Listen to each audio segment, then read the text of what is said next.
Good evening सभी को जय श्री श्याम। तो जल्दी से सभी लोग फटाफट लाइव आ जाइए। आज का जो एमसीक्यू होने वाला है वो छत्तीसगढ़ शिक्षक भर्ती वर्ग 2 और वर्ग 3 के लिए बहुत इंपॉर्टेंट होने वाला है। आज का जो क्वेश्चन लिया गया वो हिंदी शिक्षण शास्त्र लिया गया है, ठीक है। हिंदी के क्वेश्चन लिए गए जो कि आपकी शिक्षक भर्ती वर्ग 2 वर्ग 3 में ऐसे क्वेश्चन आपको बनेंगे। तो यहाँ पे जितने क्वेश्चन लिए उसको ध्यान से देखिएगा, समझिएगा, फिर इसके बाद उसका आंसर करिएगा, ठीक है। सभी लोग जल्दी से जल्दी जी, आज हिंदी शिक्षा शास्त्र होने वाला है तो जल्दी से जल्दी सभी लोग वीडियो को शेयर कर दीजिएगा अपने दोस्तों को, क्योंकि आज का सेशन बहुत ही अच्छा होने वाला है। और सभी लोग एकदम माइंड सेट कर लीजिएगा और क्वेश्चन का आंसर दीजिएगा साथ में, ठीक है। और जहां पे कोई भी दिक्कत होगी तो आप लोग बताइएगा। तो पहले क्वेश्चन की तरफ हम लोग बढ़ते हैं। चलिए सभी लोग जल्दी से फटाफट लाइव आ जाइए और एक दूसरे को वीडियो शेयर कर दीजिएगा आप लोग, ठीक है। तो पहले क्वेश्चन की तरफ हम लोग बढ़ते हैं, यहाँ पे ध्यान से देखिएगा, ठीक है। पहला क्वेश्चन क्या दिया है कि बच्चे, ठीक है, फर्स्ट क्वेश्चन क्या दिया यहाँ पे देखिएगा कि बच्चे अक्सर खेलते हुए खेल गीतों का प्रयोग करते हैं और ये खेल गीत भाषाई कौशलों के विकास में किस प्रकार सहायक है, ठीक है। यह खेल गीत भाषाई कौशल के विकास में किस प्रकार सहायक है। भाषाई कौशल मतलब समझ रहे हैं, सुनना, बोलना, पढ़ना, लिखना। भाषाई कौशल 4 होते हैं, 4 बेसिक स्किल होते हैं जो यहाँ पे हिंदी शिक्षण शास्त्र के जो भी पैडागॉजी होते हैं वैसे आपको इंग्लिश में मिलेंगे, अंदर बस आपकी लैंग्वेज का है। तो भाषा के रचनात्मक और ताकत और इस्तेमाल के निराले स्रोत हैं, यानी जो खेल गीतों का प्रयोग करते हैं। बुनियादी कौशल के अर्जन का उपयोग साधन है, बिल्कुल।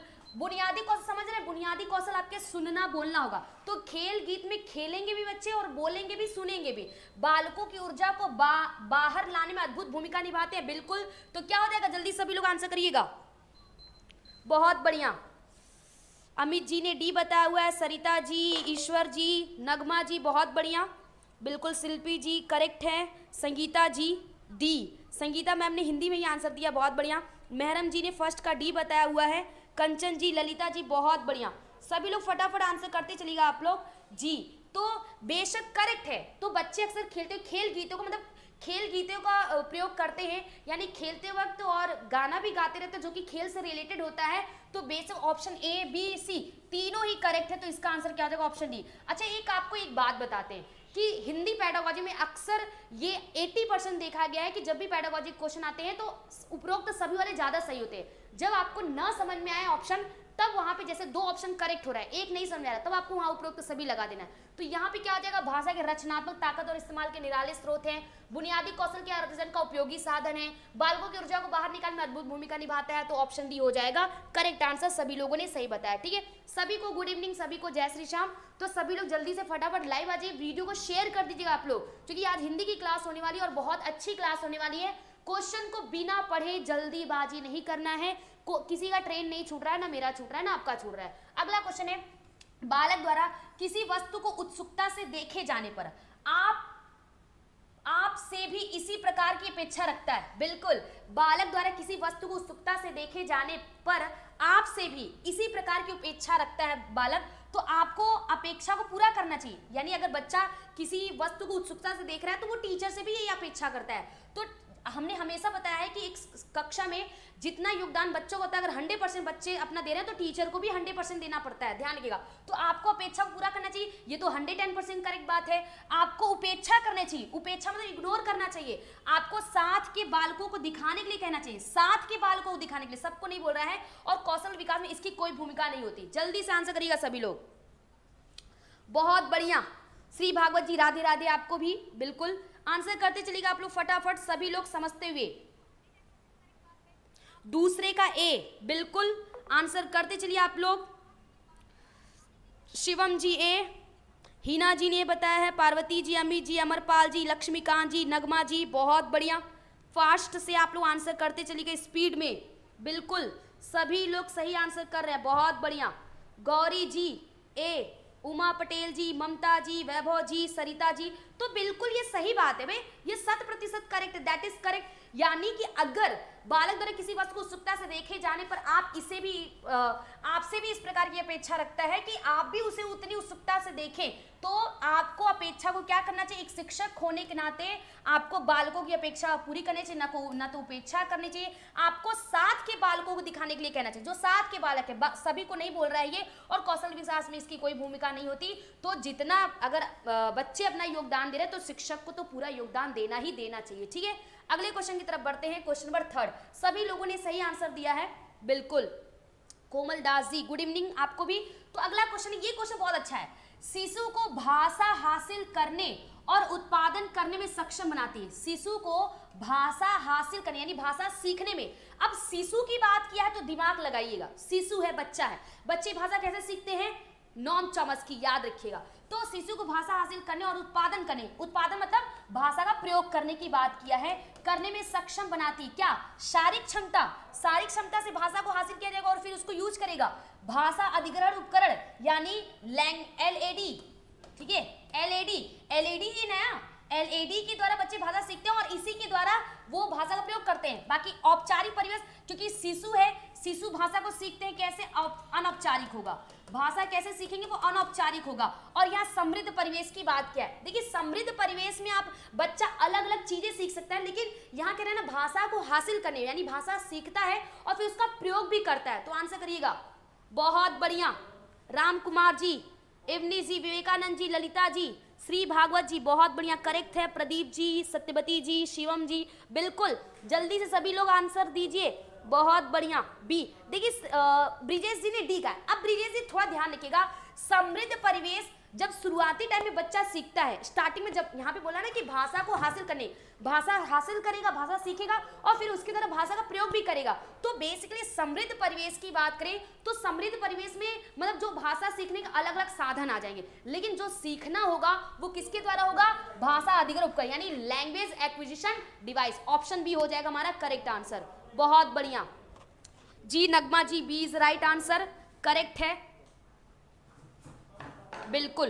और सीधी सी बात है, इसके द्वारा बच्चा क्या है? देखिए बेसिकली क्या है, भाषा अधिग्रहण जो उपकरण है, देखिए समृद्ध परिवेश में हमको लाना पड़ेगा। समृद्ध परिवेश में हम लोग मान लीजिए चार्ट पेपर यूज कर रहे हैं, ऑडियो डिवाइस, अलग अलग चीजें यूज कर रहे हैं, वो समृद्ध परिवेश हो जाएगा। लेकिन जो भाषा अधिग्रहण उपकरण है ये एक सहज सुविधा है जो हर बच्चे को मिल सकती है। यह भाषा सीखने और उसे प्रयोग करने की एक सहज सुविधा है। भाई सबसे सिंपल है जो हर एक बच्चे में पाया जाएगा, तो that is option B is the right answer. बहुत बढ़िया, सभी लोग सही जा रहे हैं और सब लोगों ने आंसर दिया है। और आज के सेशन को अच्छे से देखिएगा, समझिएगा, क्योंकि ऐसे क्वेश्चन आपके एग्जाम में बनेंगे, ठीक है, ध्यान रखिएगा। अगला क्वेश्चन बड़ा इंपॉर्टेंट क्वेश्चन है, ध्यान से देखिएगा। दिया क्या है? बच्चे भाषा का अधिग्रहण करते हैं। देखिए भाषा को दो तरीके से प्राप्त किया जा सकता है। एक अधिग्रहण मतलब क्या? ये सहज प्रक्रिया है, ठीक है। और अधिगम जो होता है, वो सहज स्वाभाविक नहीं होता है। अगर अधिग्रहण की बात करिए अनौपचारिक होता है और अधिगम की बात करिए औपचारिक हो जाएगा। तो ऑप्शन को आप एलिमिनेट करिएगा, आंसर आपके सामने होगा। ऑप्शन को औपचारिक बोल रहा है, अधिग्रहण को, एक्विजिशन को औपचारिक बोल रहा है। अवचेतन, दिमाग लगाइए, अनकॉन्शियस या सबकॉन्शियस, फिर नियमों की जानकारी के साथ या उपरोक्त सभी। बहुत बढ़िया क्वेश्चन है। 4th नंबर आंसर करिएगा आप लोग जल्दी से। 4th नंबर क्वेश्चन का इंतजार है। सबसे पहला आंसर किसका आता है? क्वेश्चन नंबर 4th का सबसे पहला आंसर आया है सत्यवती मैम का।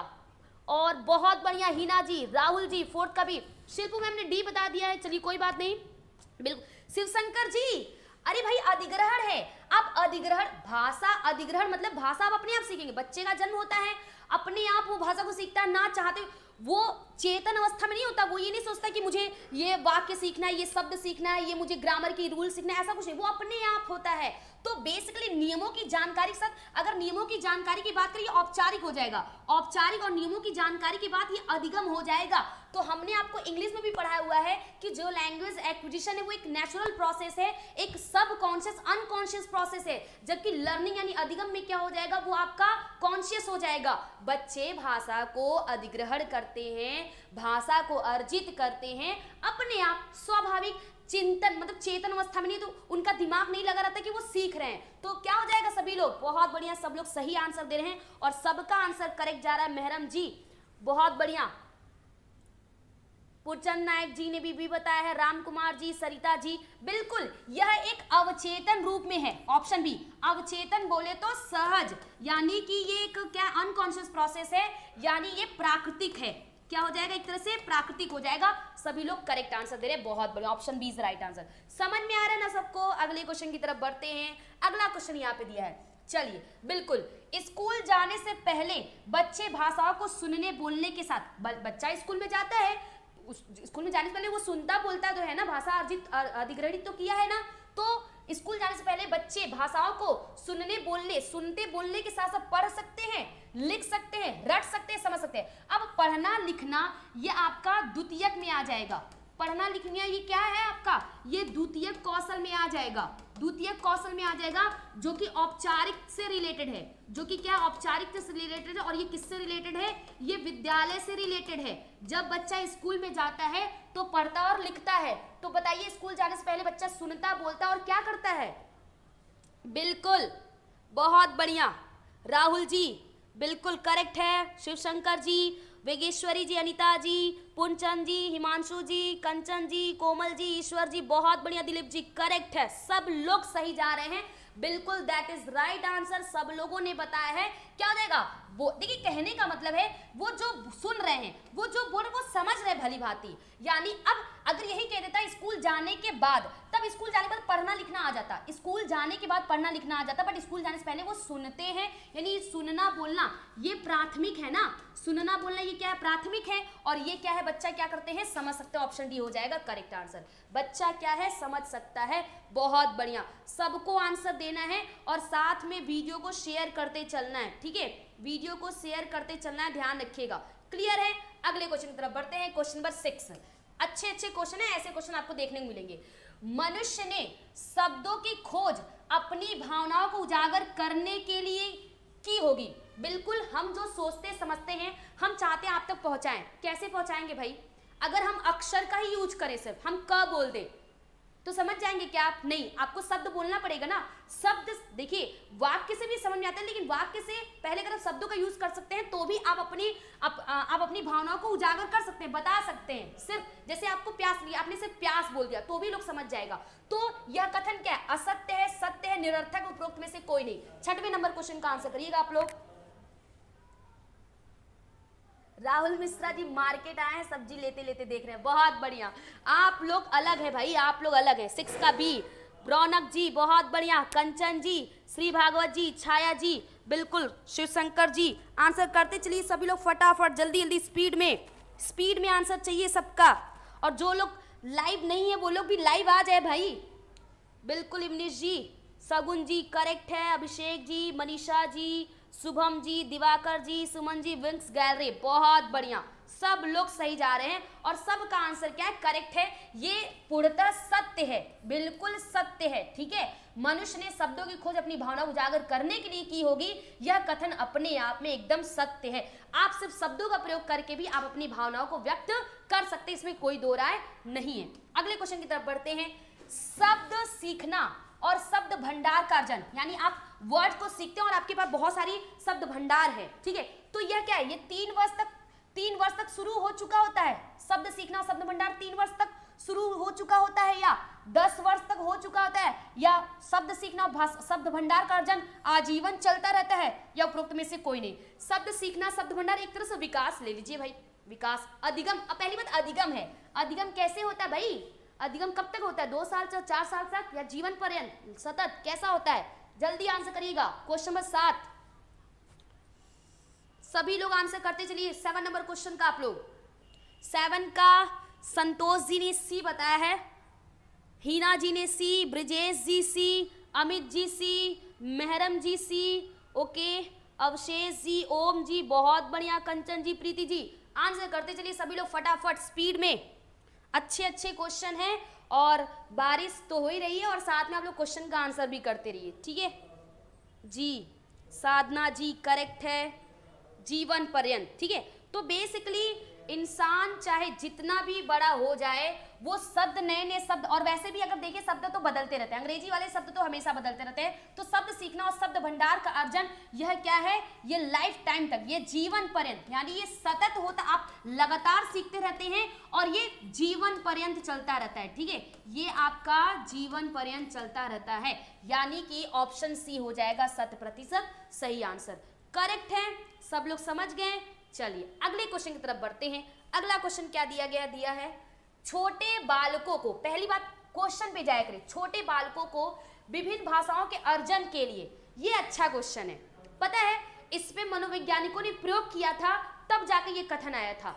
तो एक बार क्या हुआ था कि एक छोटा बच्चा था, उसके जो मम्मी पापा थे वो मूक बधिर थे, ठीक है, वो मूक बधिर थे मम्मी पापा, तो वो माता पिता चाहते थे कि उनका बच्चा अंग्रेजी सीखे, तो अंग्रेजी सीखने के लिए वो अपने बच्चे को टीवी के सामने बैठा देते थे।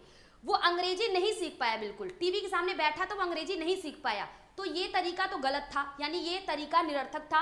अंग्रेजी अगर उनको सिखाना था तो वो उससे बातचीत करते, बातचीत करके भाषा को अच्छे तरीके से सिखाया जा सकता है। तो छोटे बालकों को विभिन्न भाषाओं के अर्जन के लिए टीवी के सामने बैठा देने से बालक विभिन्न भाषाएं अर्जित कर लेता है। यह कथन सत्य है असत्य, यानी असत्य है सत्य है। भाषा अर्जन को अच्छे से परिभाषित करते हैं, भाषा अर्जन को अच्छे से परिभाषित करता है, भाषा अर्जन के लिए परिवेश का निर्माण करता है। बताएंगे, क्या बात है, बहुत बड़ी सत्य है, सब लोग बी बता रहे हैं।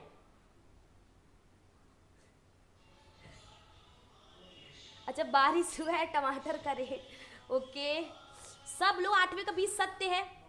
अरे भाई प्रैक्टिकल करिए आप लोग, ये आज को मत देखिए, मनोविज्ञान को देखिए, जो हमारे मनोवैज्ञानिकों ने प्रयोग किया था उस पे जाइए आप लोग, ठीक है, जाइए जल्दी से, जो हमने आपको बताया है, ठीक है। अगर आप बच्चों में भाषा सिखाना चाहते हैं, अगर जो हमने एग्जाम्पल दिया अगर आप ये समझेंगे तो आपको अच्छे समझ में आएगा, अच्छे से डिफाइन होगा जी, ओके, समझ में आए ना। ये क्या है, असत्य है भाई, ये असत्य है। देखिए ये एग्जाम्पल जो हमने आपको एग्जाम्पल दिया है ना, ये प्रयोग किया है, ये फैक्ट है, ये रियलिटी हमने बताया हुआ है। माता पिता मूक बधिर थे, उन्होंने बच्चों को टीवी के सामने बैठा दिया, वो अंग्रेजी सिखाना चाहते थे, वो नहीं सीखा। तो बेसिकली अगर आप बच्चों को भाषा सिखाना चाहते हैं तो आप टीवी के सामने बैठा के आप सोचिए वो बालक सीख जाएगा, ये नहीं हो सकता। ये भाषा अर्जित करने के लिए एक उचित मार्ग नहीं है। भाषा अर्जित कराना चाहते हैं तो सबसे बेस्ट तरीका है उनसे बातचीत करिए, ठीक है, उनके द्वारा बातचीत करके, उनसे बोल करके, उनके साथ सीधे बात करके, सीधी सी बात है, उनसे सीधे बात करके हम उनको भाषा सिखा सकते हैं, न कि टीवी के द्वारा। अब जिसके घर टीवी ना हो तो वो क्या करेगा, ये भी तो थोड़ा दिमाग लगाइएगा। तो ऑप्शन ए हो जाएगा हमारा यहाँ पे असत्य, यह कथन असत्य है। और चाहे तो आप इसको, लेकिन थोड़ा सा आप लोग आज के जमाने को इससे रिलेट कर रहे हैं ना, डी को समझाया नहीं आएगा मैं। देखिए पहली बात, भाषा अर्जन को अच्छे परिभाषित करता है। भाषा अर्जन करने के लिए आपको टीवी के सामने बैठना होगा, ये भाषा अर्जन करने का एक अच्छा परिभाषा है। भाषा अर्जन करने की सबसे बेस्ट जो अच्छा परिभाषा होगा, सबसे बेस्ट डेफिनेशन ये होगा कि बच्चों से आप सीधे जो भी लैंग्वेज सिखाना चाहते हैं उसमें आप बात करिए, ये होगा भाषा। अब भाषा अर्जन के लिए परिवेश का निर्माण करता है, ये देखिए पहली बात, ये भाषा अर्जन करने के लिए परिवेश का निर्माण करता है। अगर आप कहें कि टीवी के सामने बैठा देंगे तो पहली बात ये इनएक्टिव, एक्टिव कहाँ होगा। देखिए कहने का मतलब है कि अगर सामने वाला हमको भाषा सिखा, जैसे सब वो टीवी में बोल रहा है, अब हम भी तो बोले, सामने वाला सुने। अब बच्चा टीवी में देख रहा है, ये तो वन वे हो जाएगा ना कन्वर्जेशन, टू वे कहाँ होगा। तो भाषा अर्जन के लिए परिवेश का निर्माण करेगा, ये टू वे कन्वर्जेशन होता तो सही हो जाता। यानी जो टीवी, अब टीवी में से अगर आवाज आती है, अगर आप बच्चा बोलता और टीवी में से अगर भी आवाज आती तब वहां पे सही हो जाता। बट ये वन वे कम्युनिकेशन हो जाएगा, वन वे कन्वर्जेशन हो जाएगा, जो कि बच्चों को निष्क्रिय बनाएगा, इसमें बच्चे सीखेंगे नहीं, तो ये असत्य हो जाएगा। क्या हो जाएगा, असत्य। मुझे लगता है कि अब आपको मेरी बातें समझ में आएगी, one way two way conversation से करेंगे तो समझ में आ जाएगा।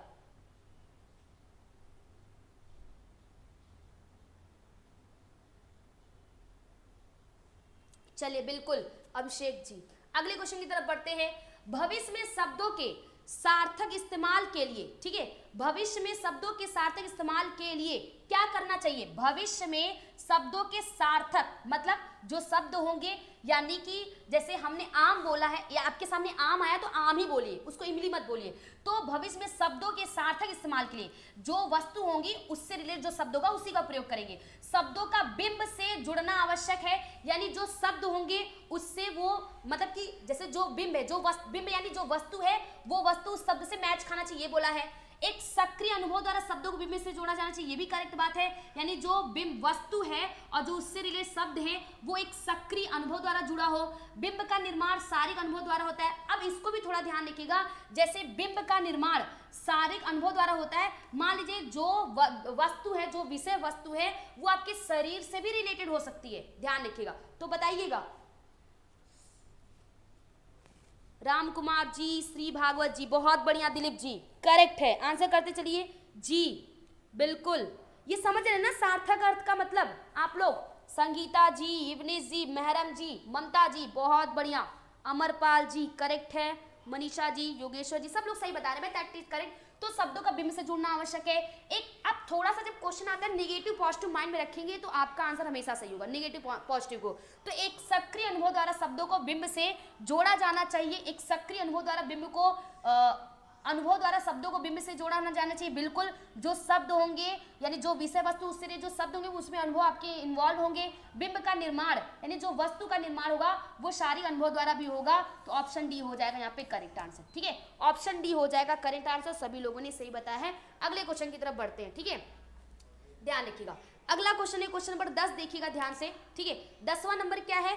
बेशक है छोटे बालक अपने काम का संचालन जारी रखने के लिए। छोटे बालक, याद करिए आप यहाँ पे वाइगॉस्की, छोटे बच्चे हैं, मान लीजिए 5 साल का 6 साल का बच्चा है, कोई कार्य कर रहा है तो कार्य करते हुए समय अपने आप से बात करता है ना, टीका टिप्पणी करता है अपने आप से। तो बेसिकली छोटे बालक अपने काम का संचालन, अपने काम को दिशा निर्देश देने के लिए, अपने काम को जारी करने के लिए क्या करते हैं? अपनी टीका चालू करते। अपनी टीका, ध्यान रखिएगा, अपनी टीका, अपनी खुद, अपनी टीका मतलब यानी निज वाक, समझ सकते हैं, निज भाषण इसको बोल सकते हैं, अपनी टीका। ठीक है, निर्देश का इंतजार करते हैं, दूसरों की तरफ ध्यान देने का इंतजार करते हैं, उपरोक्त में से कोई नहीं। 10वां नंबर क्वेश्चन है। बहुत बढ़िया राहुल जी, 10वें का ए करेक्ट है। लक्ष्मीकांत जी, अमित जी, सत्यवती जी आंसर करते चलिए। दिवाकर जी बहुत बढ़िया, सभी लोग आंसर करते चलिए भाई, बहुत बढ़िया, करेक्ट है बिल्कुल जी। ओम जी ने बताया है, गरिमा जी, पूर्वी जी, ब्रजेश जी, अमरपाल जी, शुभम जी, बहुत बढ़िया, दैट इज करेक्ट। क्या हो जाएगा? अपनी टीका चालू, टीका वाला मतलब टीका टिप्पणी, समझ रहे हैं ना? तो ऑप्शन हमारा ए हो जाएगा करेक्ट आंसर। सभी लोगों ने सही उत्तर दिया। ठीक है, सबके आंसर क्या है? करेक्ट है, बहुत बढ़िया। चलिए अब बढ़ते हैं 11 नंबर क्वेश्चन पे। ठीक है, 11 नंबर क्वेश्चन पे बढ़ते हैं। 11 नंबर क्वेश्चन को ध्यान से आप लोग देखिएगा, समझिएगा, फिर इसके बाद उत्तर दीजिएगा। बहुत अच्छा क्वेश्चन है। भाषा की कक्षा 1 में, भाषा की कक्षा 1 में अर्थपूर्ण पठन हो रहा है। अर्थपूर्ण पठन मतलब समझ रहे हैं ना, बच्चा पढ़ रहा है उसके अर्थ को समझते हुए। अब कक्षा 1 है, ध्यान रखिएगा। शिक्षक द्वारा श्यामपट पर लिखे वर्ड घ र च ल पढ़ने के लिए कहना, ये उतना इफेक्टिव नहीं होगा, ये उतना ज्यादा इफेक्टिव प्रभावशाली तरीका नहीं है। बालक द्वारा प्रत्येक वर्ड पहचान लेने के बाद घर चल कहना, यानी बच्चा प्रत्येक वर्ड को पहचानेगा तब वो कहेगा कि घर चल। अभी आगे तीसरा देखते हैं। बालक द्वारा साथ में बने चित्र को देखकर, ध्यान रखिए, बालक द्वारा साथ में बने चित्र को देखकर, चित्र देखता है बिना वर्ड को पहचानेगा, यानी चित्र देखकर ही वह पहचान जा रहा है कि घर चल कहना। चित्र को देखकर ही वह पहचान जा रहा है घर चल कहना। तो अर्थपूर्ण यानी ये समझकर पढ़ने वाली बात हो रही है, तो चित्र को समझकर वो बता रहा है, न कि वो वर्ड को देख के बता रहा है। तो आंसर करिएगा 11 नंबर क्वेश्चन। अवशेष जी 11 का सी, पूर्णचंद 11 का सी, ओके। माधुरी जी सी, अच्छा कुछ लोग बी भी बता रहे हैं, बी भी बता रहे हैं, बताते चलिए भाई, आप लोग आंसर करते चलिएगा।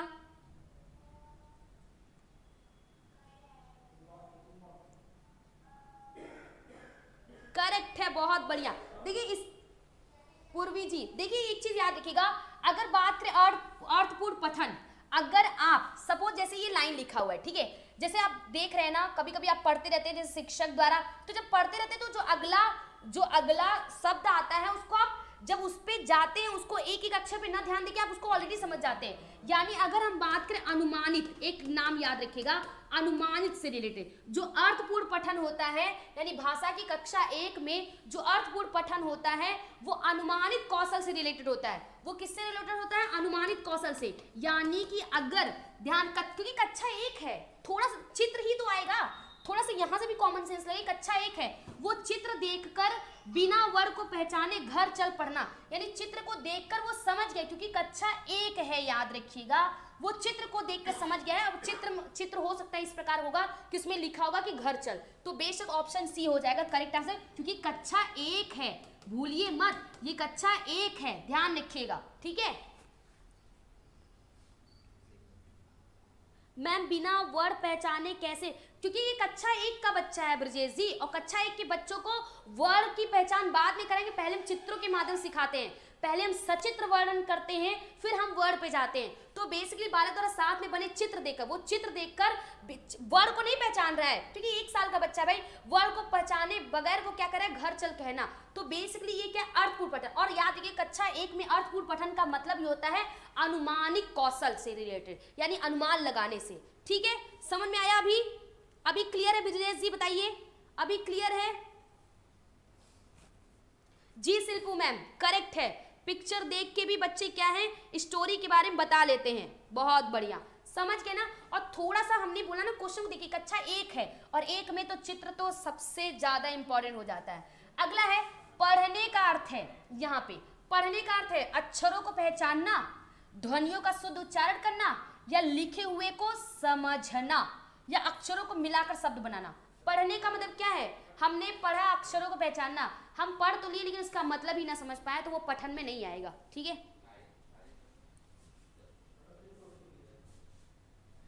क्लास 1 में बच्चे थोड़ा सा वर्ड समझने लगते हैं, चलिए बिल्कुल मान लेते हैं थोड़ा सा वर्ड समझने लगते हैं, लेकिन यहाँ पे इफेक्टिव क्या हो जाएगा, बच्चे चित्र को देखकर सबसे पहले अनुमान लगाएंगे, न कि वर्ड को। तो उनके लिए पठन कक्षा 1 के लिए ध्यान रखिएगा, कक्षा 1 के लिए अर्थपूर्ण पठन का अर्थ होगा कि चित्र को देखकर अर्थ बताना। 12 का सी, बहुत बढ़िया। जब समझने की बात आएगी तो क्लियर हो जाएगा, बिल्कुल। महरम जी, संगीता जी, बहुत बढ़िया, दोनों संगीता मैम साथ साथ, शिव शंकर जी, रश्मि जी, ब्रजेश जी, छाया जी, अमरपाल जी, ओम जी, सुमन जी, बहुत बढ़िया भाई। तो बेसिकली अक्षरों, देखिए जब हमने कहा लिखे हुए पढ़ना, अगर हमने बोला लिखे हुए का समझना, तो वो अक्षरों को पहचान भी गया है, ठीक है। और अगर वो लिखे हुए का समझ रहा है तो वो ध्वनि को चाहिए, तो बोलने में भी आ जाएगा, आपका वाचन में आ जाएगा, तो आपका ऑप्शन सी हो जाएगा करेक्ट आंसर, ठीक है। ऑप्शन सी हो जाएगा correct answer. Got it? Next question की तरफ बढ़ते हैं, ठीक है।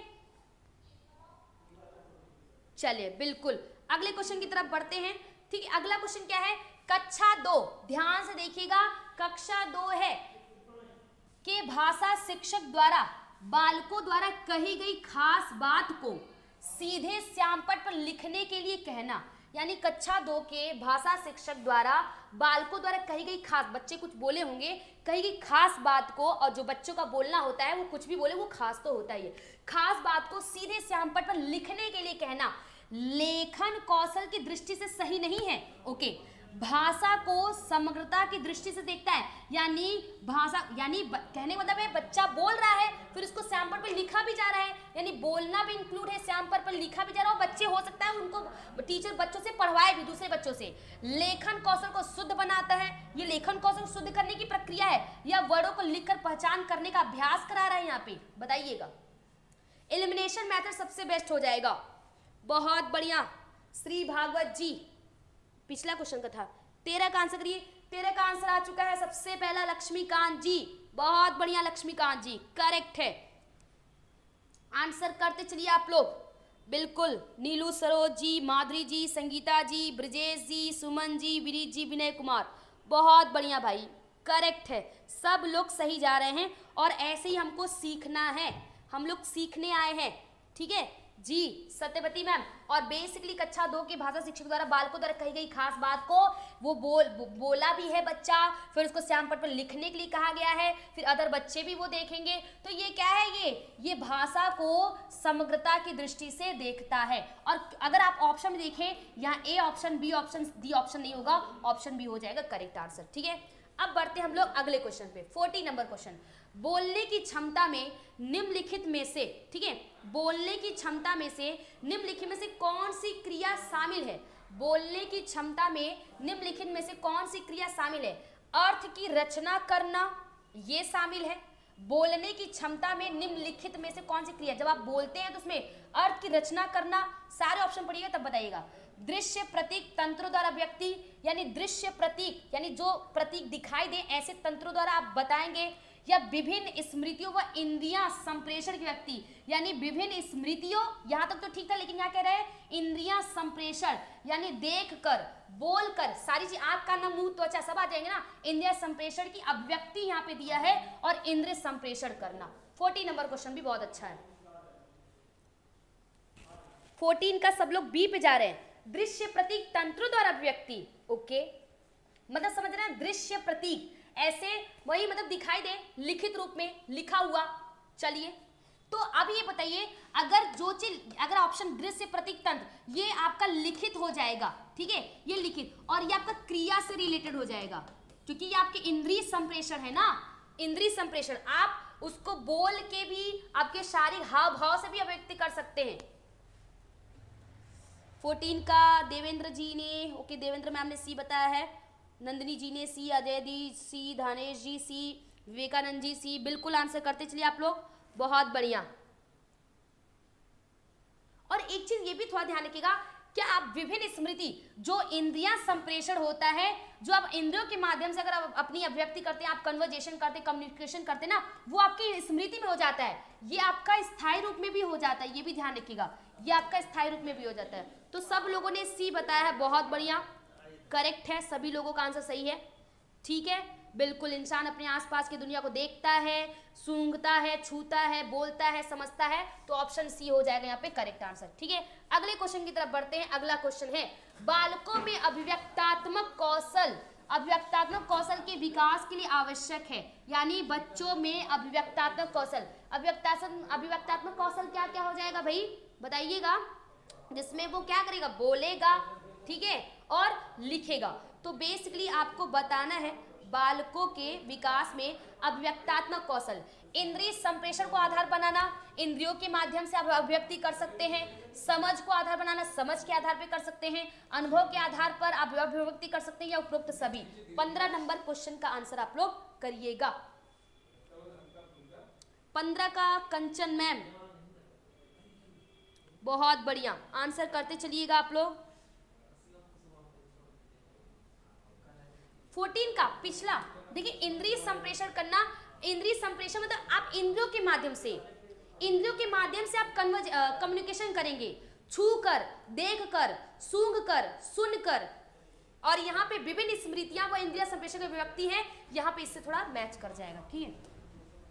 चलिए 15 का सभी लोगों ने डी बताया है, नेहा जी करेक्ट है, मनीषा जी, काजल जी बहुत बढ़िया, चलिए भूपेश्वर जी बिल्कुल डी होगा, बिल्कुल बॉलीवुड कॉमेडी। तो बेसिकली बालकों में अभिव्यक्तात्मक कौशल विकास के लिए इंद्रिय संप्रेषण के माध्यम से, इंद्रियों के माध्यम से आप संप्रेषण करके आप बच्चा व्यक्त कर सकता है, अपनी समझ को आधार, जो उसे समझ में आता है, जो वो जानकारी रखता है उसके आधार पे, या उसके बाद जो एक्सपीरियंस है, तो ऑप्शन डी हो जाएगा करेक्ट आंसर। सभी लोगों ने बताया है, चलिए बिल्कुल। अगर वीडियो अगर आपको अच्छा लग रहा हो तो इसमें कोई दो राय नहीं, आप लोग वीडियो को लाइक कर सकते हैं, ठीक है। अगर आपको वीडियो अच्छा लग रहा हो तो आप लोग वीडियो को लाइक कर सकते हैं और शेयर भी कर सकते हैं, ओके। अगले क्वेश्चन की तरफ बढ़ते हैं। पढ़ने का सही अर्थ है, यानी पढ़ने का सही अर्थ है दृश्य प्रतीकों से सीधे अर्थ पर पहुंच जाना है, यानी ये देखिए ये क्या है, ये दृश्य प्रतीक है जो आप देख रहे हैं, दृश्य लिखा है, प्रतीक लिखा है, ये दृश्य प्रतीक है जो दिख रहा है आपको। तो दृश्य प्रतीकों से सीधे अर्थ पे पहुंचना, ठीक है, या अर्थ का संबंध ध्वनि समूह से, अगर हमने बोला आम तो ध्वनि भी आम आनी चाहिए, जो ध्वनि हो और जो अर्थ हो वो मैच करना चाहिए, ये भी कह रहा है। अक्षराकृतियों का स्पष्ट शब्दोच्चारण, जो आकृति दिया उसका शब्द उच्चारण होना चाहिए, मतलब उसका स्पष्ट शब्द उच्चारण होना चाहिए। अव्याख्यायित औपचारिक तंत्र का अधिकार, ये तो वैसे ही गलत हो जाएगा, अव्याख्यायित। 16 नंबर क्वेश्चन का 16 का राहुल जी ने ए बताया है, दृश्य प्रतीकों से सीधे अर्थ पर पहुंचना, यानी दृश्य प्रतीक जो जैसे हमने लिखा है, यहाँ पे हमने लिखा राम, ये दृश्य प्रतीक आपको दिखाई दे रहा है ना सबको, ये दृश्य प्रतीक है। अब से सीधे अर्थ पर पहुंचना, अब इस राम का मतलब क्या है, फिर आप इसके अर्थ पे पहुंचेंगे, ये बात करें। लेकिन जरा ऑप्शन बी को भी तो देखिएगा, पढ़ने का मतलब है अगर आप पढ़ रहे हैं ना तो उसके अर्थ, अगर हमने राम बोला तो वो राम होना चाहिए, हमने आम बोला तो आम। अब चूंकि पढ़ने में वो समझ इन्वॉल्व है, ध्यान रखिएगा, क्योंकि अर्थ भी बोला है, अर्थ का संबंध ध्वनि समूहों से है।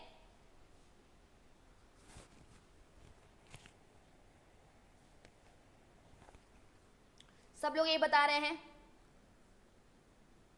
देखिए अर्थ का संबंध बेसिकली जब आप पढ़ रहे हैं तो जो अर्थ का संबंध होता है, ध्यान रखिएगा, वो जो अर्थ का संबंध होता है वो ध्वनि से होता है, जो आप बोल रहे हैं, जो ध्वनि उत्पन्न कर रहे हैं। बताइए जी, संगीता जी, समझ में आया ना सबको। देखिए हिंदी पेडागॉजी है, 2 ऑप्शन में आपको उलझाएगा, उसी ऑप्शन को चूज करना है जो सबसे सही है, ठीक है।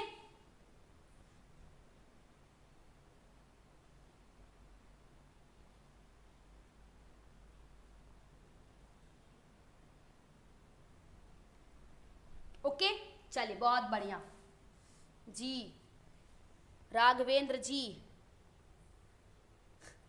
जी जी बिल्कुल सत्यवती मैम, ओके, मतलब एप्पल ना कि बनाना, हाँ जी बिल्कुल, अगर हम जो बोल रहे हैं वो अर्थ उससे रिलेटेड होना चाहिए। हमने बोला एप्पल तो आप बनाना थोड़ी समझेंगे, जैसा कि सत्यवती मैम ने बताया, बहुत अच्छा है, ऑप्शन भी हो जाएगा। अब देखिए थोड़ा सा ऑप्शन देखिएगा, दृश्य प्रतीकों से सीधे अर्थ पहुंचना, आप ए और बी में अगर आप चूज करें तो सबसे बेटर क्या हो जाएगा, बी हो जाएगा।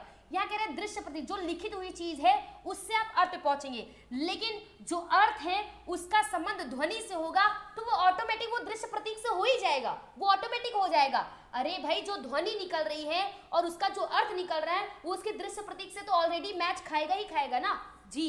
अगले क्वेश्चन की तरफ बढ़ते हैं, क्वेश्चन नंबर 17, भाषा कौशल के विकास के लिए सुबोपाली, सुनना, बोलना, पढ़ना, लिखना, ठीक है, भाषा कौशल के विकास के लिए, ठीक है, भाषा कौशल के विकास के लिए वस्तु को छूने, उलटने, पलटने, तोड़ने, जोड़ने की स्वतंत्रता होनी चाहिए। ये आपके इंद्रिय से रिलेटेड हो गया ना, इंद्रिय से रिलेटेड हो गया। अगला है कृत्रिम वातावरण, कह रहा है यहाँ पे कि निर्माण की व्यवस्था करनी चाहिए, कृत्रिम, यहाँ कृत्रिम वातावरण, यहाँ मैनमेड की बात कर रहे हैं, अननेचुरल की बात कर रहे हैं, तो ये तो वैसे ही गलत हो जाएगा। कक्षा कक्ष में ही ध्यान रखिएगा, याद करने की व्यवस्था होनी चाहिए। एलिमिनेशन मेथड लगाइए और आंसर आपके सामने होगा जी। बिल्कुल मैम, बारिश हो रही है, हर जगह बारिश हो रही है। अच्छा वीडियो रुक रहा है, वीडियो बारिश की वजह से रुक रहा है, यहाँ पे भी एकदम बौछार हो रही है बारिश की।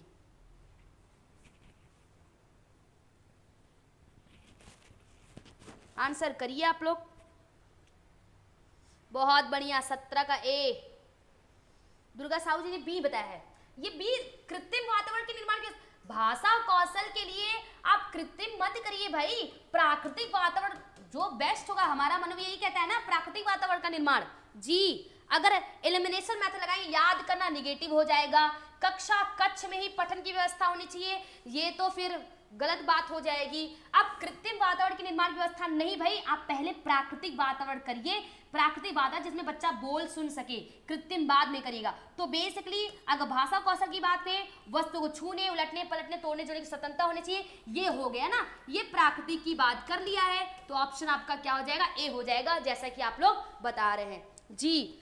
श्री भागवत जी ने बताया है, वेगेश्वरी जी, माँ शारदा कोचिंग जी ए बताया इन्होंने। चलिए दुर्गा जी, कोई बात नहीं, कोई बात नहीं भाई, हम लोग सीखने आए हैं। अगला क्वेश्चन की तरफ बढ़ते हैं। अगला क्वेश्चन क्या है भाई, चलिए अगले क्वेश्चन की तरफ बढ़ते हैं। ये अच्छा क्वेश्चन, कूट वाला क्वेश्चन आता है तो बड़ी खुशी होती है। ये ऑप्शन है भाई, देखिएगा, साथ में मत लगा लीजिएगा, ये ऑप्शन है, एक साथ लिख दिया है ना। तो बेसिकली पढ़ने की प्रक्रिया के दौरान जब बच्चा पढ़ता है तो पढ़ने में समझ रहे ना, मतलब जो दृश्य चीजें हैं, दृश्य प्रतीक, उनको पहचानेगा, उनको समझेगा, पढ़ेगा। तो बेसिकली सोच विचार का अनुमान लगाना, हमने आपको अभी बताया स्टार्टिंग में ही, अनुमानों की पुष्टि करता है या उनसे असहमत होता है, अपने स्मृति में रखे पूर्व ज्ञान को नए ज्ञान से जोड़ता है, समझ निर्माण करता है। समझ जब आप पढ़ते हैं, पठन में जो समझ होता है वो सबसे लास्ट में आता है, सबसे अंतिम है, ये ध्यान रखिएगा। पठन में जो समझ होता है सबसे अंतिम प्रोसेस है। शुभम जी सही चल रहा है, बिजली चमक रही, मोबाइल बंद करना। अरे तो घर में रहिए भाई, आप ऐसी जगह मोबाइल नेटवर्क इंटरनेट मत चलाइएगा जहां खुला आसमान हो, नहीं तो वो बिजली को अपनी तरफ अट्रैक्ट कर लेगा।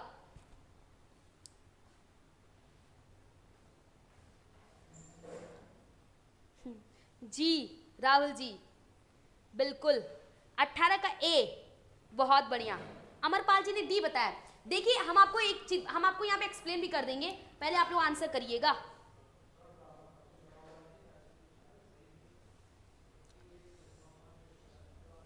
तारा प्रधान जी, संगीता जी, ओम जी, ब्रजेश जी, ओके, मेहरम जी, बहुत बढ़िया, पार्वती जी, केमिस्ट्री 18 का सी।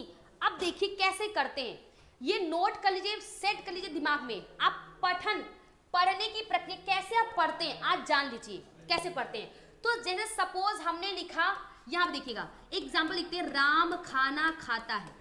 एग्जाम्पल हम आपको बताते हैं, राम खाना खाता है, ये सेंटेंस आपके सामने आए, आप इसको प्रैक्टिकली सीखिए। आप लोग भी बोलिएगा भाई, मोबाइल में अपने बोलिएगा, राम खाना खाता है। तो सबसे पहले क्या किया आपने, राम खाना खाता है। और अभी हमने आपको क्वेश्चन बताया था ना, अनुमानित कौशल पठन में, पठन अर्थपूर्ण पठन में क्या होता है, अनुमानित कौशल। आप अगर राम खाना खाता है तो सबसे पहले क्या है, सोच विचार कर अनुमान लगाना। सोच समझ तो लास्ट में आएगा ना, तो सबसे पहले क्या होगा, सोच विचार अनुमान लगाना।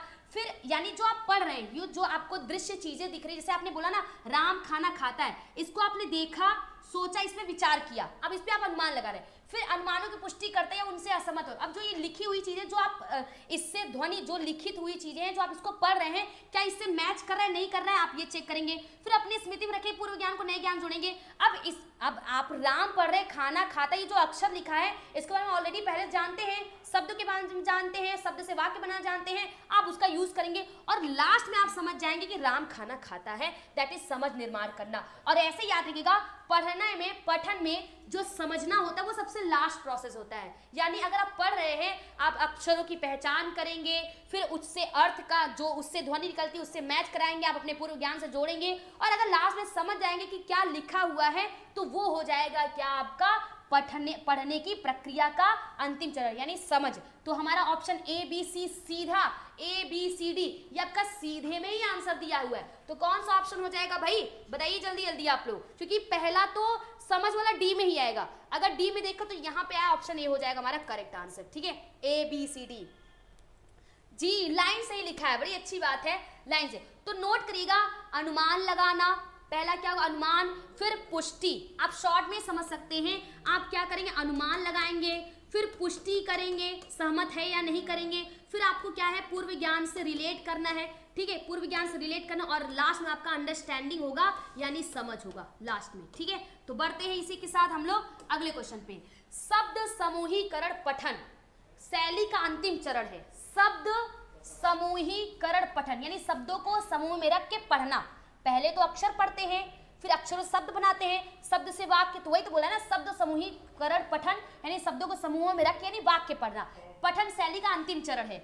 इसमें बालक प्रशिक्षण लेता है। इसमें बालक किस चीज में प्रशिक्षण लेता है, प्रत्येक अक्षर पर ध्यान केंद्रित करने का प्रशिक्षण लेता है, प्रत्येक अक्षर पर ध्यान केंद्रित करने पर प्रशिक्षण लेता है, अक्षर पे बोल रहा है, जबकि शब्द समूह की बात की है।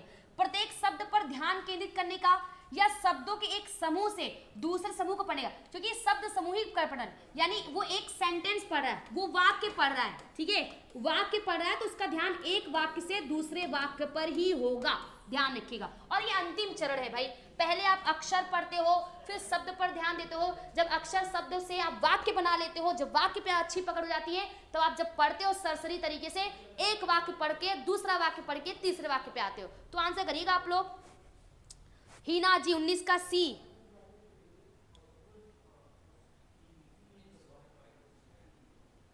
अच्छा, बारिश के साथ रेट भी कम हो रहा है क्या भाई, बहुत बढ़िया। संगीता जी सी करेक्ट है, बिल्कुल आंसर करते चलिए सभी लोग, बहुत बढ़िया। ममता जी, ईश्वर जी करेक्ट है।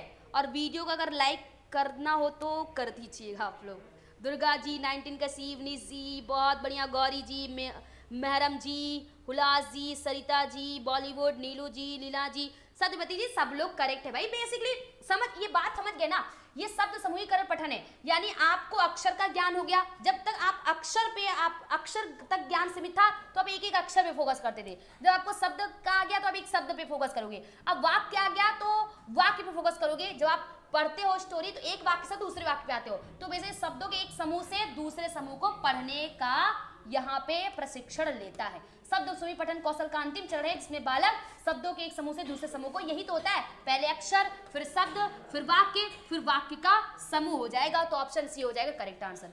अगला क्वेश्चन है 20 नंबर क्वेश्चन, बहुत बढ़िया क्वेश्चन है, लेखन कौशल है। आपको 4 कौशल में ये जो लेखन कौशल है ये सबसे अंतिम कौशल है। ठीक है, ये सबसे अंतिम कौशल है। और लेखन कौशल कैसा है भाई, ये आपका अभिव्यक्तात्मक कौशल है। ठीक है, ये कैसा है, ये अभिव्यक्तात्मक कौशल है। तो बताइएगा भाई, लिखने समय आप बैठने को ध्यान रखते हैं कि कैसे बैठना है, टेढ़ा सीधा क्या कर रहे हैं, उस शुद्ध उच्चारण जो आप लिख रहे हैं वो शुद्ध उच्चारण में है कि नहीं, लेखनी पकड़ने का या आंखों से कागज की दूरी, बताइएगा जल्दी से।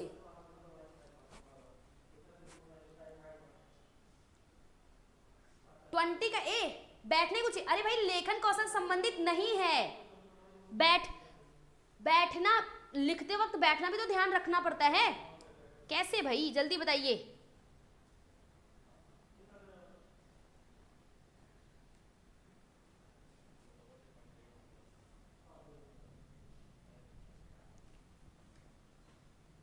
देखिए, अगर आप यहां पे शुद्ध उच्चारण की बात करें तो लेखन, आप जो लिख रहे हैं, सीधी सी बात है जो आप लिख रहे हैं वो सही होना चाहिए। वो ऐसा नहीं कि उसका, देखिए शुद्ध उच्चारण, जैसे सपोज आप अगर, सबसे बेस्ट तरीका होता है सीधे लिखना, ठीक है। अगर आप सीधे लिखते हैं, सीधे लिखना, तो ये आपके शुद्ध उच्चारण से नहीं रिलेटेड होगा। अगर आप कोई चीज स्पष्ट, एकदम स्वच्छ, एकदम अच्छा लिखे हैं तो आप उसका शुद्ध उच्चारण नहीं करेंगे, तो लेखन कौशल से रिलेटेड है ना। यहाँ पे क्या आंखों और कागज की दूरी बोल रहा है, आंखों और हाथ की दूरी नहीं बोल रहा है, यहाँ पे आंखों और कागज की दूरी बोल रहा है। ध्यान से देखिएगा आप लोग, ये पढ़ने से रिलेटेड हो जाता है। स्पष्ट दृष्टि की न्यूनतम दूरी 25 सेंटीमीटर। आप जो लिखी हुई चीज है वो कह रहे हैं ना, आंखों से कागज की दूरी, आपको यहां पे रखेंगे कि आप अच्छे से पढ़ सकते हैं, कि यहां पे रखेंगे। अगर यहां पे कहता कि आंखों से हाथ की दूरी, आंखों से पेन की दूरी, तो वो करेक्ट हो जाता। बाकी आप लोग बताइएगा जी। ओके, बिल्कुल, बहुत बढ़िया, करेक्ट है। देखिए बेसिकली सही बात है, बैठने की उचित व्यवस्थाओं की लेखन कौशल से संबंधित है शुद्ध उच्चारण। अब पहले एक चीज और समझिएगा, एक फैक्ट समझिएगा। अगर आप शुद्ध उच्चारण को ऐसे भी समझेंगे कि पहली बात, सुबोपली लिखना लास्ट में आता है, पढ़ना पहले आता है, बोलना पहले आता है, तो भाई अगर वो गलत उच्चारण करेगा तो ये फैक्ट है कि वो लिखेगा भी गलत। अगर शुद्ध उच्चारण नहीं होगा तो लिखेगा भी गलत। तो ये भी तो आपके ये इसके कौशल से रिलेटेड, लेखनी पकड़े। यहाँ पे आंखों से कागज की दूरी कर रहा है, ये आपका पठन में आ जाएगा, पढ़ने से रिलेटेड हो जाएगा, ऑप्शन डी हो जाएगा करेक्ट आंसर, ठीक है। ये आपका पढ़ने से रिलेटेड हो जाएगा, ठीक है।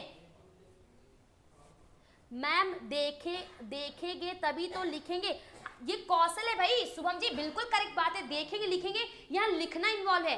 तो जब आप कागज को देख के लिखेंगे कि कागज में जो आपकी हाथ है वो कहाँ पे पड़नी चाहिए, इसको ध्यान में रखेंगे। जरा क्वेश्चन को देखिएगा, कागज, आंखों से कागज की दूरी बोल रहा है, आंखों से कागज की दूरी बोल रहा है, ध्यान से देखिएगा आप लोग, ठीक है।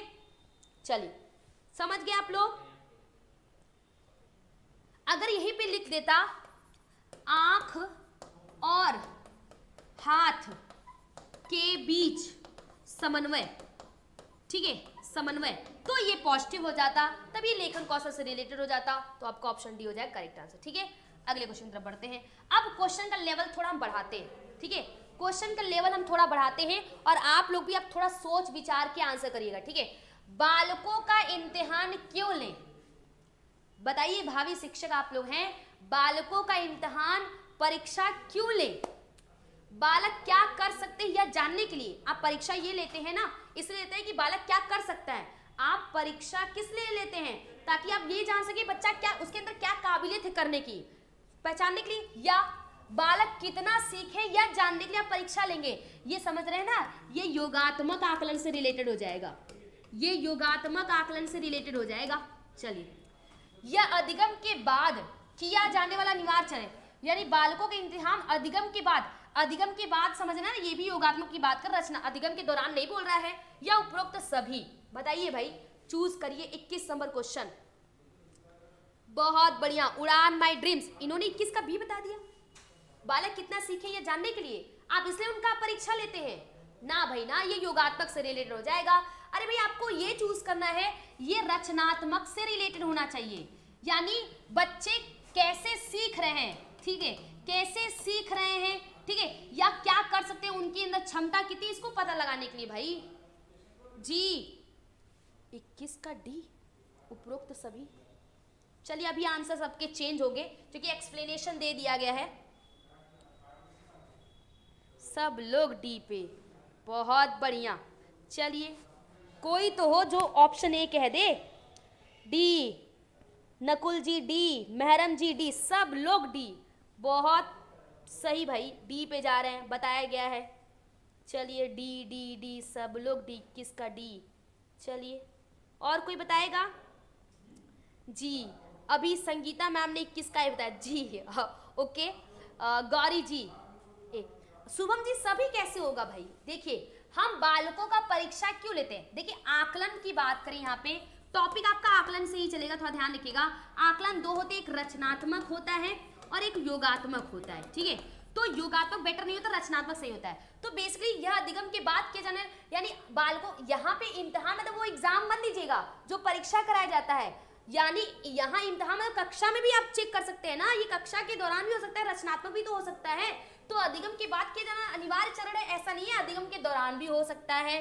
बालक कितना सीख रहे हैं, यानी उनकी उपलब्धि पता लगाना, उपलब्धि जानने के लिए अधिगम इम्तिहान नहीं लिया जाता। इम्तिहान इसलिए जान लिया जाता है कि बालक क्या कर सकते हैं, यह जानने के लिए उनके अंदर किस प्रकार की काबिलियत है, क्या कमी है, क्या ज्यादा है, इसको करने के लिए आपका हो जाएगा ऑप्शन ए, ठीक है। मैंने बाद में ए बोला मैम, चलिए कोई बात नहीं। समझे कि नहीं समझे आप लोग? अगर समझे हैं तो लाइक कर दीजिए, साथ में लाइक का सिंबल भेज दीजिए, तो क्लियर हो जाएगा कि हाँ आप लोगों को समझ में आ गया, ठीक है। इम्तिहान मतलब परीक्षा, ठीक है, समझ में आया आप सबको? आकलन से टॉपिक चल रहा है, आकलन से क्वेश्चन अभी हम लिए हैं सारा, तो आप लोग जरा धैर्य पूर्वक ध्यान से देखिएगा, ठीक है। पॉजिटिव निगेटिव देखिए, समझिए, फिर इसका आंसर करिए। अगला क्वेश्चन है, चलिए बिल्कुल, आकलन का आधार है अर्धवार्षिक परीक्षा, योगात्मक आकलन, वार्षिक परीक्षा, योगात्मक आकलन, अवलोकन, रचनात्मक, लिखित परीक्षा लगभग मतलब रचनात्मक है लेकिन योगात्मक ज्यादा लग रहा है।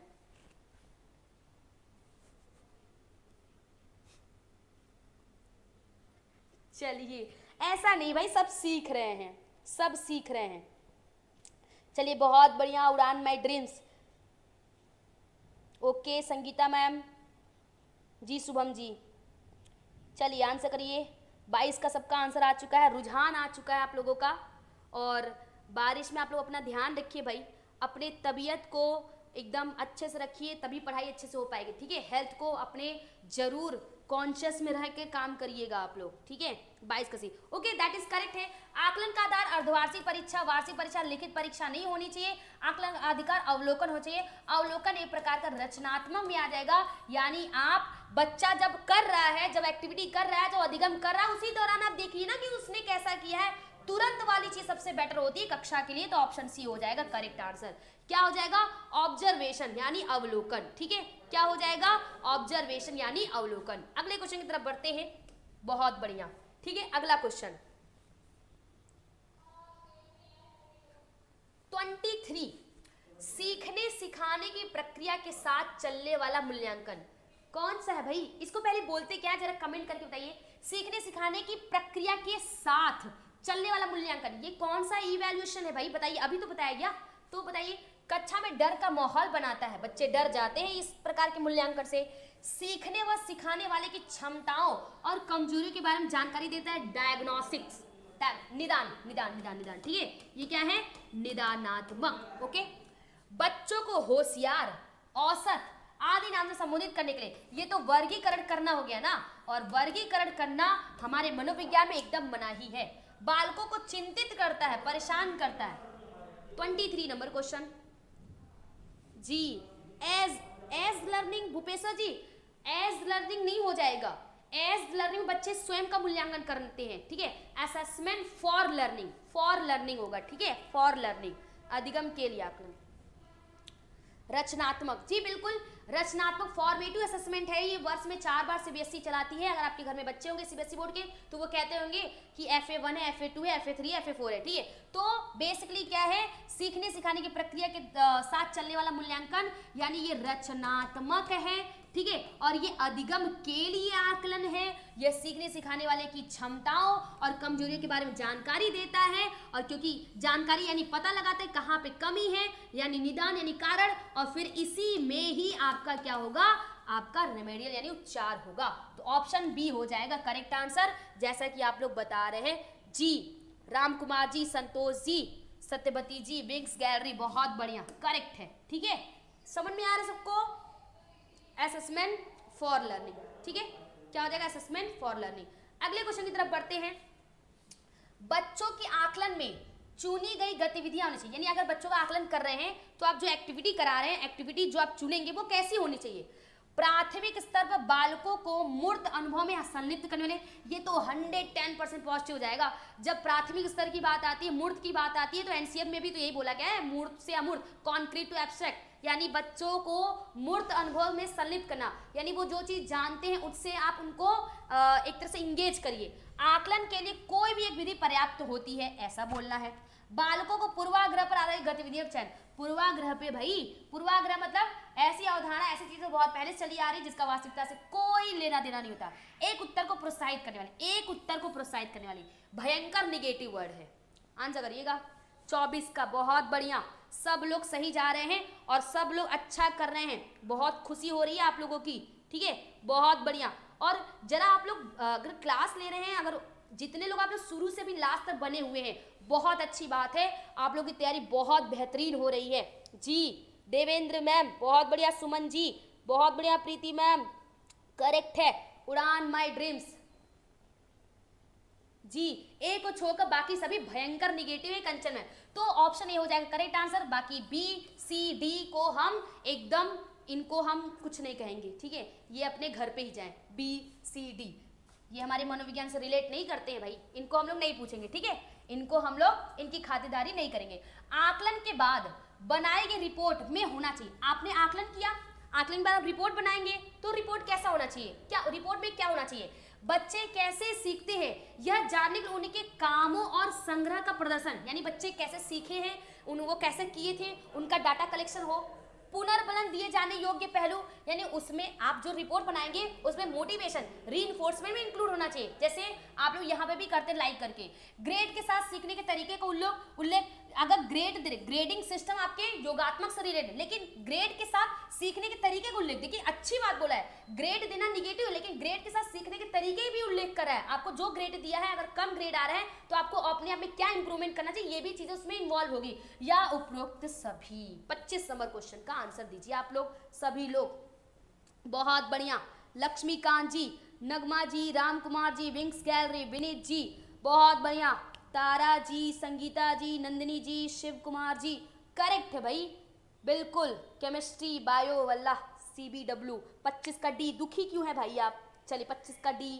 हुलास जी, गरिमा जी, संगीता जी, खुश रहिए भाई, आप लोग खुश होकर एकदम तैयारी करिए, तो ऑप्शन डी हो जाएगा यहाँ पे 100% सही आंसर, 25 का हो जाएगा डी, क्योंकि ऑप्शन ए, ऑप्शन बी और ऑप्शन सी ये तीनों बातें ही क्या हैं, पॉजिटिव हैं जब आप उन लोगों का रिपोर्ट तैयार करेंगे, और उपरोक्त सही वाले चांसेस ज्यादा रहते हैं। हिंदी पैडागोजी में तो आपको ज्यादा मिलेंगे, बहुत ज्यादा मिलते हैं। अगला क्वेश्चन है, शिक्षा प्रक्रिया के दौरान, शिक्षा प्रक्रिया पढ़ा रहे बच्चों को, शिक्षक के स्व आकलन का उद्देश्य होना चाहिए। याद रखिएगा, जो असेसमेंट होता है सिर्फ बच्चे का आकलन नहीं करता, शिक्षक अपना भी आकलन करते हैं कि वो जिस शिक्षण विधि से पढ़ा रहे हैं, जिस शिक्षण सहायक सामग्री का यूज करें, क्या वो इफेक्टिव है या नहीं, इसको भी तो जानते हैं ना।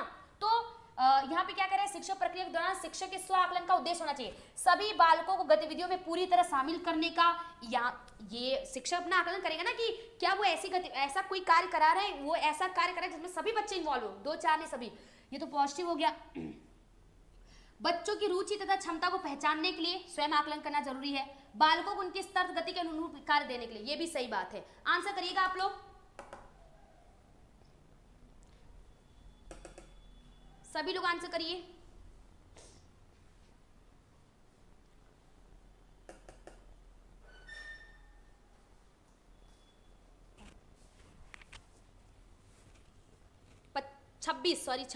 छब्बीस का कोमल जी, डी, देवेंद्र जी, अमरपाल जी बहुत बढ़िया, सब लोग सही आंसर दे रहे हैं जी।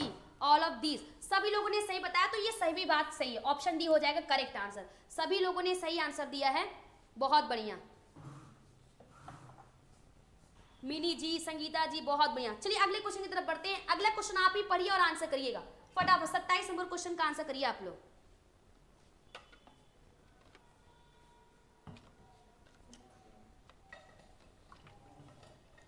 नंबर क्वेश्चन का आंसर करिए आप लोग। दिव्यांश जी, मैडम जी जवाब क्यों नहीं देती आप, देखे नहीं होंगे भाई आपका क्वेश्चन, क्या कह रहे हैं भाई बताइए, क्या जवाब चाहिए भाई बताइए। वर्ग 2 के लिए मैम, वर्ग 2 के लिए क्या मैम, हिंदी पेडागोजी का नोट्स, हिंदी पेडागोजी क्या बोल रहे हैं दिव्यांश जी, आप एक बार अब बोलिए। बताइए भाई।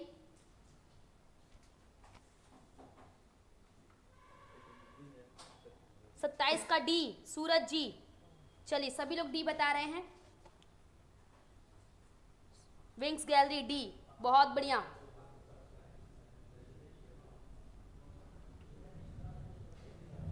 शिव कुमार जी, सभी लोगों ने सही आंसर दिया है भाई, बहुत बढ़िया। तो क्या हो जाएगा, शिक्षा प्रक्रिया के दौरान किए जाने वाले आकलन का प्रयोजन होता है, यानी निरंतर प्रतिपुष्टि के लिए। अच्छा, ये निरंतर प्रतिपुष्टि आपको पता नहीं किस लिए होता है, ये आपका रचनात्मक में होगा है। इसमें शिक्षक और छात्र दोनों को फीडबैक मिलता है, ध्यान रखिएगा। शिक्षक और छात्र दोनों को फीडबैक मिलता है, ध्यान रखिएगा। अपेक्षित भाषाई कौशल के विकास का मापन, यानी अपेक्षित भाषाई कौशल के विकास का मापन, यानी जो भी भाषाई कौशल है उनकी जो अपेक्षा की उनका विकास कितना हो इसको जानना। उपचार है तो अधिगम की कठिनाइयों की पहचान, पहले निदान फिर उपचार और उपरोक्त सभी। तो सभी लोगों ने सही आंसर दिया है, ऑप्शन डी हो जाएगा करेक्ट आंसर। ठीक है, ऑप्शन डी हो जाएगा करेक्ट आंसर। दिव्यांश जी क्वेश्चन करिए भाई, क्या पूछ रहे थे। वर्ग 2 के लिए भी है ये क्लास, बिल्कुल भाई। और आप लोग इवनिस मैम, सत्यवती मैम, शुभम जी, आप लोग आंसर कर दिया करिए भाई, अगर मेरा दिमाग ध्यान नहीं गया उस पर। ठीक है, आप लोग तो बता सकते हैं ना कि क्लास चल रहा है। चलिए कोई नहीं, ओके। 28 नंबर क्वेश्चन की बात करते हैं। बालकों के आकलन के लिए चुने गए प्रश्न। अगर आप बच्चों का आकलन कर रहे हैं तो जो प्रश्न आप चुनते हैं वो कैसे होने चाहिए, चुनौती पेश करने वाले। जो चुनौती पेश करने वाले मतलब जो विचार मंथन को स्टार्ट कर दे, जो विचार मंथन कर दे, यानी ब्रेन स्टॉर्मिंग, क्या कर दे, ब्रेन स्टॉर्म कर दे। या पाठ में दिए गए तर्क के आधार पे बालकों के स्तर से नीचे सोचेंगे क्या भाई, उपरोक्त में से कोई नहीं।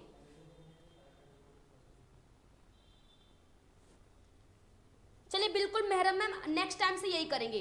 संडे को मिक्सअप रहेगा, संडे को आपका मिक्सअप रहेगा, सीडीपी भी रहेगा, इंग्लिश भी रहेगा, हिंदी भी रहेगा, मैथ पेडागोजी भी रहेगा। अच्छा कोई बात नहीं सत्यवती मैम, कोई बात नहीं। 28 का आंसर करिएगा भाई सभी लोग, बहुत बढ़िया। विनय कुमार जी, मनीषा जी, करेक्ट है।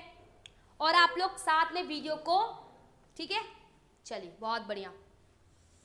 काम्या जी केमिस्ट्री, इवनिश जी, सत्यवती जी, नेहा जी, विवेकानंद जी, दुर्गा जी, धनेश जी। देखिए अनिल जी, हमारे यहाँ ऑफलाइन क्लास नहीं चलती, ठीक है। चंद्रभान जी, मैम जी, आप हम सभी के आंसर बिल्कुल आंसर देख रहे हैं, ठीक है, आंसर देख रहे हैं। अब कुछ तो आंसर इधर उधर मिस हो जाते हैं भाई, ध्यान रहता है सब पे जी, बिल्कुल मैराथन ही करेंगे, ठीक है। तो सभी लोगों ने सही आंसर दिया है। क्या होगा, आप ऐसे प्रश्न करिए जिसमें बच्चे सोचने मजबूर हो जाए, चुनौती पेश करने वाले, ठीक है, जिसमें बच्चों, बाकी अगर बी और सी डी देखा जाए तो ये आपका निगेटिव हो जाएगा, मतलब इसमें बच्चे पूर्व, ये अभिसारी वाले हो जाएंगे। अगर चुनौती वाले करेंगे तो अपसारी वाले हो जाएंगे। सेकेंड लास्ट क्वेश्चन है, कक्षा 1 और 2, ठीक है, कक्षा 1 और 2 है, ध्यान रखिएगा ब्रिजेश जी, 1 और 2 है, स्तर पर आकलन होने चाहिए। कैसे, मौखिक परीक्षा के आधार पे, स्व मूल्यांकन के आधार पे, रोजमर्रा की अंतःक्रिया के दौरान, या सत्रीय परीक्षा, सत्र वाले।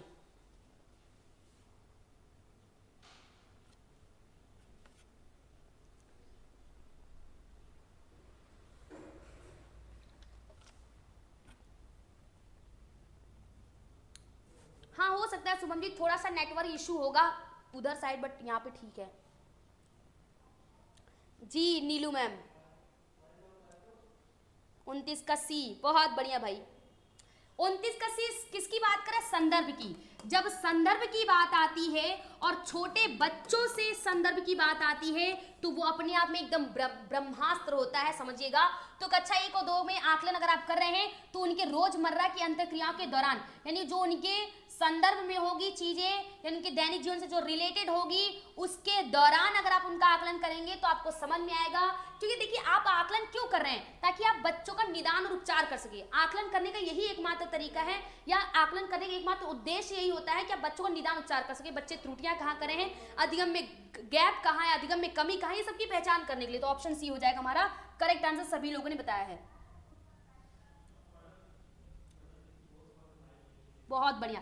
तो आज का अंतिम प्रश्न, तो सभी लोग आज के अंतिम प्रश्न की तरफ चलते हैं और अंतिम प्रश्न को ध्यान से देखिएगा, समझिएगा, फिर आंसर करिएगा। अंतिम प्रश्न, सभी लोग, मूल्यांकन के लिए चुनी गई गतिविधियां, मूल्यांकन के लिए चुनी गई गतिविधि आमतौर पर कक्षा में की जाने वाली गतिविधि अलग होनी चाहिए। मूल्यांकन के लिए चुनी गई गतिविधि आमतौर पर कक्षा में की जाने वाली गतिविधि से अलग होनी चाहिए।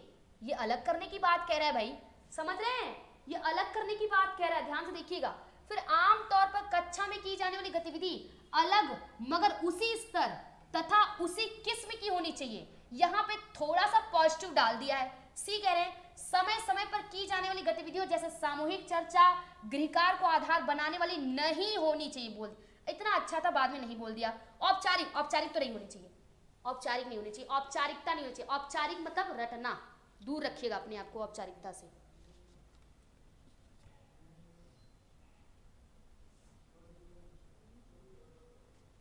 मैम जी आप मेरा पिछला कमेंट जरूर पढ़ें। क्या है भाई पिछला कमेंट आपका?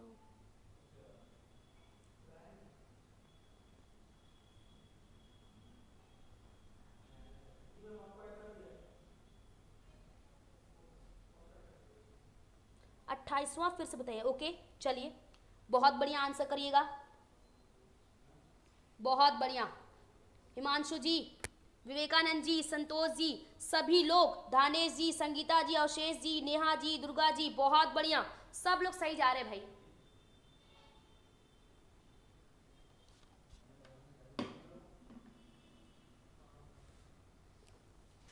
बिल्कुल, देखिए अगर देखा जाए आमतौर पर कक्षा में की जाने वाली गतिविधि से अलग होनी चाहिए। मूल्यांकन की चुनी गई गतिविधि, ये तो अच्छी बात है एक तरह से कि अगर आप मूल्यांकन कर रहे हैं तो कक्षा के अंदर, मतलब जैसे हमारे अंश में बोला गया है कक्षा के ज्ञान को बाहरी ज्ञान से जोड़ना, तो आप मूल्यांकन भी करेंगे तो कक्षा तक मत सीमित रखिएगा, बाहरी दुनिया से भी जोड़िएगा। लेकिन इसमें अच्छी बात बोल दिया है कि गतिविधि अलग हो लेकिन उसी स्तर उसी किस्म की, यानी बच्चे का जो स्तर है उनके संदर्भ में होनी चाहिए। तो ऑप्शन बी हो जाएगा हमारा करेक्ट आंसर। सभी लोगों ने सही दिया है। तो ये थे आज के 30 प्रश्न। अब जाइए मत, पहले मुझे बताइए 30 में से आपके हिंदी पेडागोजी में, हिंदी शिक्षण शास्त्र में कितने नंबर बने? सभी लोग बताइए, किसके कितने नंबर बने? सभी लोग जल्दी जल्दी बताइए और सूचना सुन लीजिएगा, ठीक है। छत्तीसगढ़ में शिक्षक बनने का सपना होगा साकार सभी लोगों का। छत्तीसगढ़ शिक्षक भर्ती के लिए वर्ग 2 और वर्ग 3 के लिए हमारे यहाँ क्रैश कोर्स चलाए जा रहे हैं, जिसके एडमिशन को रीओपन कर दिया गया है, ठीक है, एडमिशन को रीओपन कर दिया गया है। तो जिनको भी कम समय में अधिक चीजें सीखनी है और बढ़िया तरीके से सीखनी है, इफेक्टिव तरीके से सीखनी है, उनके लिए क्रैश कोर्स लॉन्च किया गया है, जिसमें आप वर्ग 2 और वर्ग 3 की तैयारी कर सकते हैं, जिसमें आप 1999, ध्यान रखिएगा, मात्र 1999 में आप वर्ग 2 का परचेस करना चाहते हैं या वर्ग 3 का अलग अलग आपको करना पड़ेगा, यानी कि सबसे सस्ता और सबसे अच्छा, यानी क्रैश कोर्स आप परचेस करिए और अपनी तैयारी को एकदम एक्टिव और अच्छा बनाइए सभी लोग, ठीक है। 28, क्या बात है, बहुत बढ़िया। हिमांशु जी 26-30, बहुत बढ़िया। सानू जी 15-15, महरम जी 26-29 नंबर, प्रीति जी बहुत बढ़िया। नेट खत्म, अमित जी 26 नंबर।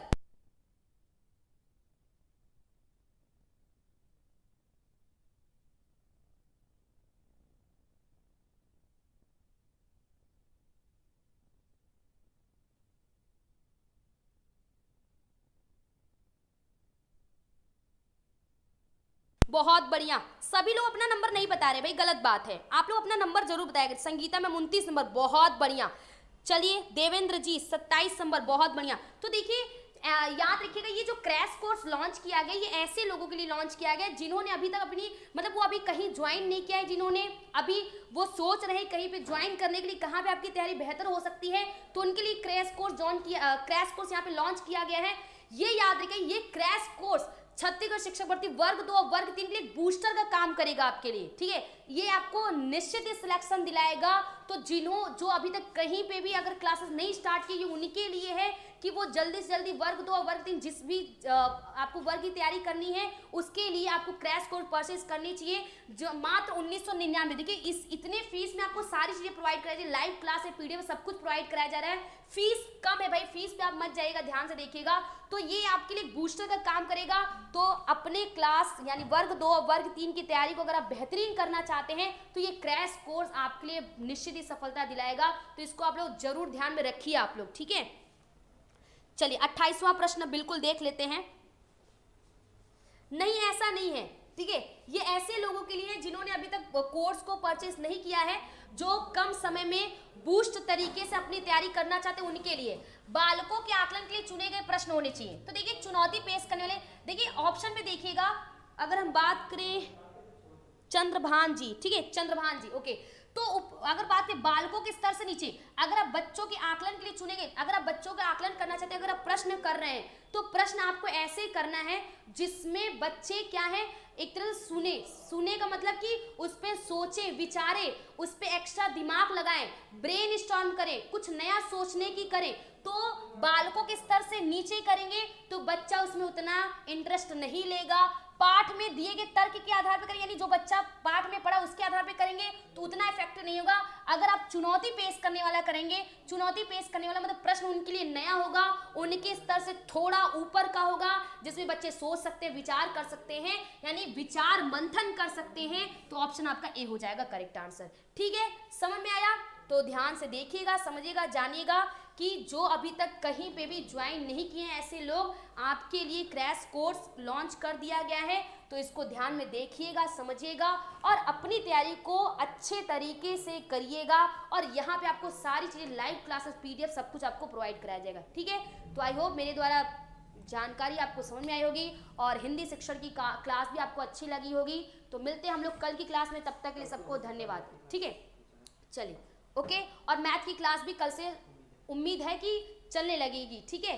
धन्यवाद सभी को, जय श्री श्याम, सभी गुड नाइट और सभी लोग अपना ध्यान रखिए।